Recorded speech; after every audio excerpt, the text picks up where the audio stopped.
It's time to get back to scouting future Dallas Cowboys here at Cowboys First 10.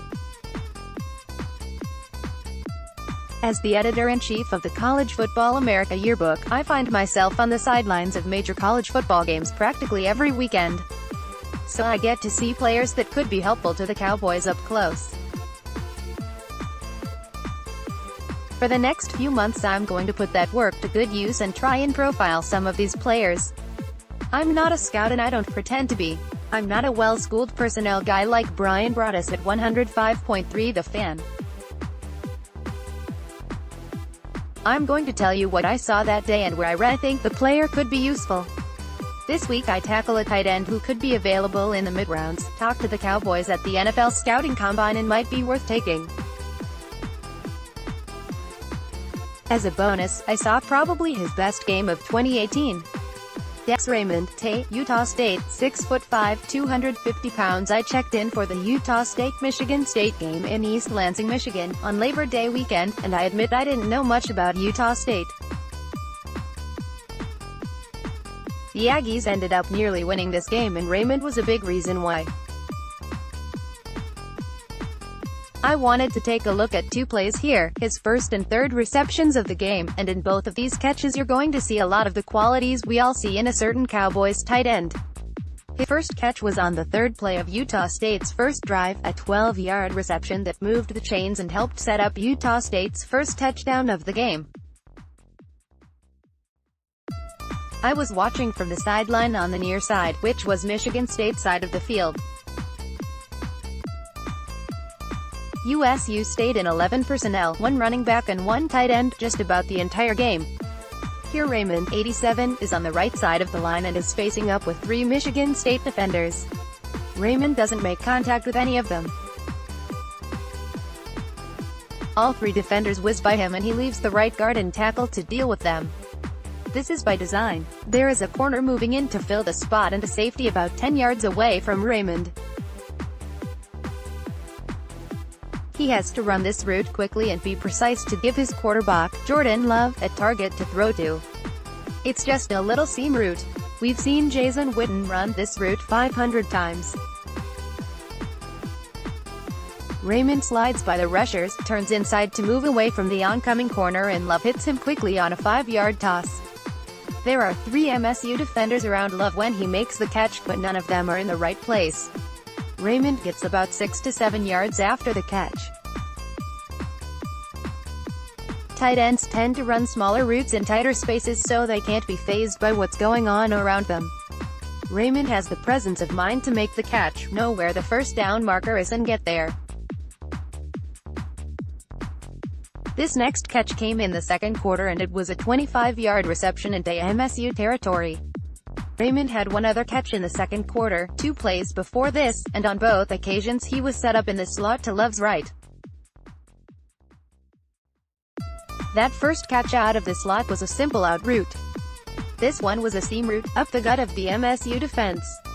What I really like here is the catch and the body control in traffic. Raymond gives him a big target and Love finds him at the top of this jump. The ball sails over the one MSU player that can knock it down. Raymond brings it down with his hands, tucks it and finds a seam between a couple of MSU defenders. It's the type of in-traffic catch downfield that tight ends have to make and, again, reminiscent of Witten. Raymond ended up with 7 receptions for 76 yards in this game. He was a continual thorn in Michigan State's side all night as the Spartans outlasted the Aggies, 38-31. Raymond earned third-team All-Mountain West honors from Phil Steele's magazine and honorable mention All-MW honors from the league's coaches after starting 10 games and playing in 11 at tight end, catching 27 passes for 345 yards and 2 touchdowns. He ranked 3rd among All-Mountain West tight ends in receptions and 4th in receiving yards despite missing almost 4 games due to injury. Of his 27 receptions, 19 resulted in a first down, with 9 of those receptions being on 3rd down. He finished the season catching at least 1 pass in 10 of the 11 games he played in, including multiple receptions in 7 contests. After a buzzy week at the Senior Bowl in January, Raymond put up some intriguing measurables at the NFL Scouting Combine and validated his college height and weight for scouts. He ran a 4.73 40-yard dash, which was among the top 10 at the position. Now, Noah Fant of Iowa ran a 4.5. But not every tight end has that kind of speed, nor does a tight end need that kind of speed to be successful. I mean, let's be honest, Witten was never that fast. What you're looking for is a big target that can run consistent routes, possesses good hands and has a nose for the first down marker. Raymond possesses all three of those things. He is not a finished product. Based on what I saw on the sideline that night, Utah State's offense was fairly basic in its formations. When I got back and watched the tape last fall, Raymond's route tree was also basic: seams, outs and stops. Now, again, tight ends aren't running double moves like wide receivers. But what Raymond has is the foundation of route running that an NFL team and coach can build on. He wasn't asked to do a ton of blocking for USU in the run game either. Any NFL team will have to properly evaluate whether he has the capacity to do that more often, and that's a key for the Cowboys. They run a lot of 12 personnel when they run two tight ends, and whatever tight end they use has to be able to at least functionally block. Witten was not a consistent blocker when he joined the NFL. But he was coached up and he became a solid blocker by the midpoint of his career. But there's intriguing talent here, especially when you consider the value attached to Raymond at the moment. Raymond gave up his final year of eligibility to enter the draft early, and there's a reason. He's 24 years old. He spent 2 years in college on a mission trip. So the clock is ticking on the opportunity to make some money in the NFL. Some scouting sites I've reviewed of Raymond as early as a third-round pick. I see him probably slipping into the fourth. The Cowboys just lost Jeff Swaim to free agency, but they still have Witten, Blake Jarwin, Dalton Schultz, Rico Gathers and Cody McElroy on the roster. That seems like overkill. But we know Witten is a limited-time offer. He could leave the game again after this season. Jarwin had a nice end to the season but has had some injury issues. Schultz hasn't asserted himself yet. Gathers, at this point, is a non-factor. I could see him being cut after the preseason. The Cowboys usually carry 4 tight ends, so there is room here. But will the Cowboys pull the trigger? The combine visit means, at the least, that they're interested. If he ends up being one of their 30 on-campus visits, that will give us a much more significant indication. I like his skill set. It's a little raw, but it's there. Previous Scouting Cowboys pieces. Here are my previous scouting pieces on Texas defensive lineman Charles Omenihu. My next. This time it's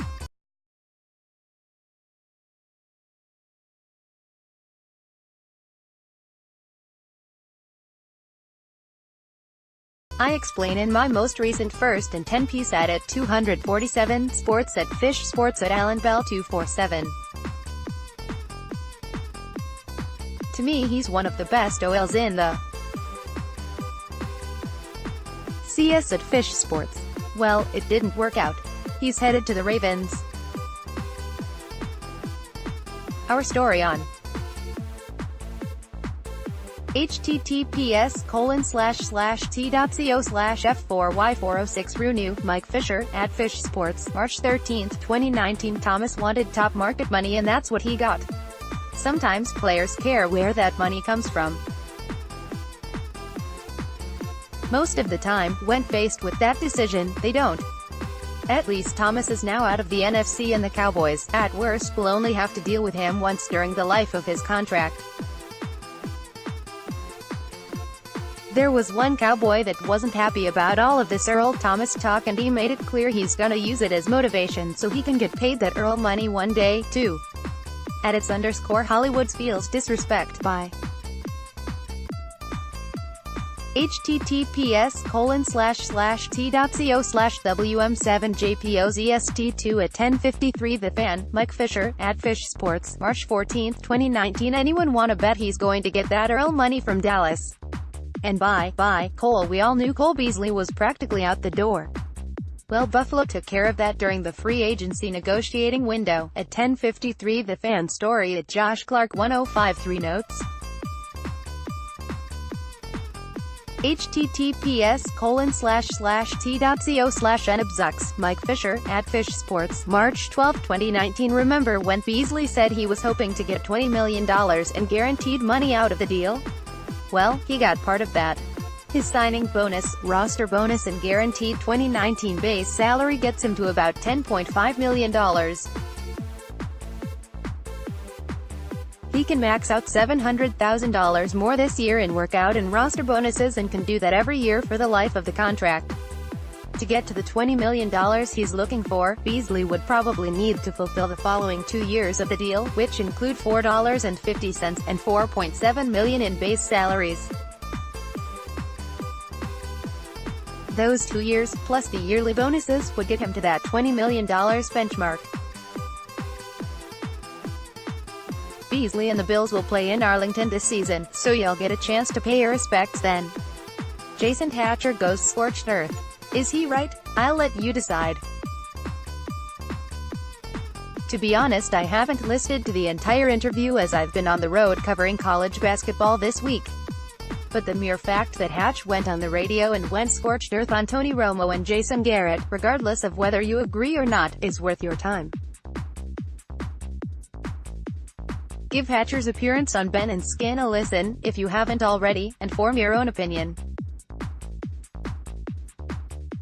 In case you missed it, Well, with the shiny new deal Antonio Brown just got in Oakland, does that impact how the Cowboys might approach extending Cooper? Fish has scoop, if you're a VIP. Source: Antonio Brown deal won't blow up. You can become a VIP member at 247sports.com and get all of our Cowboys content, plus access to our incredible message board community full of thousands of Cowboys fans. And it's an even bigger bargain, because you get access to all VIP content at every 247 site with the subscription. When Fish breaks news, as he does regularly, you'll be in the know. The Cowboys signed some folks, and as a bonus, some of them you know. After learning Cole Beasley was headed for frigid Buffalo, that made it easier to keep wide receiver Tavon Austin. Alert, as noted in last Friday's report. At Voice of the Star Quickie profile of new. Exactly what these guys are now. Source: the Chaz Green experience is a factor for. At 10:53 The Fan, Mike Fisher, @FishSports, March 13, 2019. As you already know, the Cowboys have signed tight end Jason Witten, renegotiated Sean Lee's deal, and resigned fullback Jamize Olawale. And now that Thomas is off the market, the Cowboys are doing their due diligence on another safety with some health issues.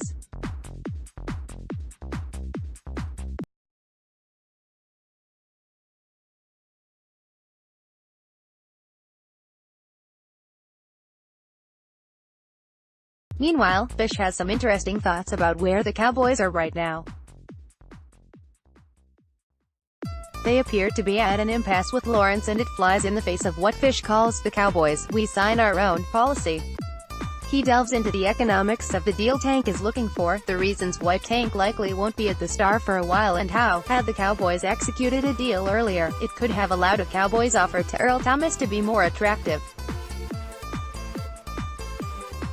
That and plenty more in this opinion piece from Fish.